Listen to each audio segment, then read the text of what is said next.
La France tremble depuis le samedi 8 juillet 2023, jour de la disparition du petit Émile S. 2 ans et demi. Dans le Haut-Vernay, les habitants regrettent de ne pas savoir ce qui est arrivé à cet enfant si mignon. L'enquête n'offre, pour l'heure, toujours pas de réponse. Le petit Émile S. s'est enfui du jardin de ses grands-parents le samedi 8 juillet 2023 et ses parents, Marie et Colomban, sont toujours sans nouvelles. La brigade cynophile, aidée de chiens Saint-Hubert, est parvenue à définir le lieu exact de la disparition, une fontaine située en bord de route, dans une petite rue en pente, mais depuis, si est dans ce coin, effectivement, que des voisins l'avaient vu passer mais ils sont les derniers à l'avoir aperçu. Dans le Haut-Vernay, lieu de villégiature des grands-parents maternels, on se souvient d'un enfant dynamique et très mignon.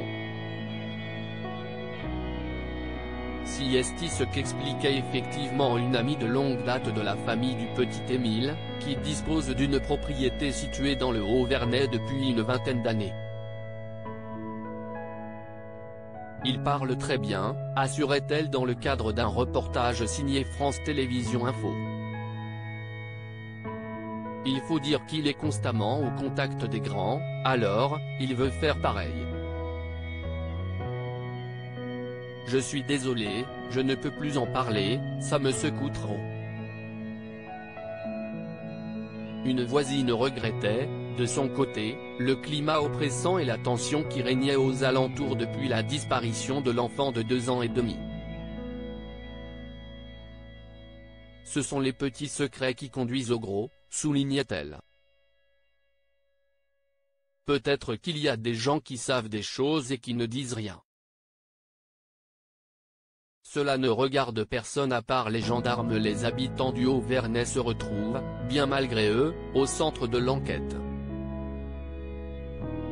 Le périmètre de la commune a, d'ailleurs, été bouclé à nouveau, jusqu'au 31 mai prochain, sur décision du maire, pour que les recherches puissent se faire sans perturbation. Aux dernières nouvelles, un habitant et 2 proches du petit Émile ont été entendus, à nouveau, par les forces de l'ordre pour recouper leurs témoignages. Cela ne regarde personne à part les gendarmes qui me posent des questions, a déclaré l'un des 3, hors de lui. Et si les gens veulent parler sur moi sur les réseaux, eh bien tant pis.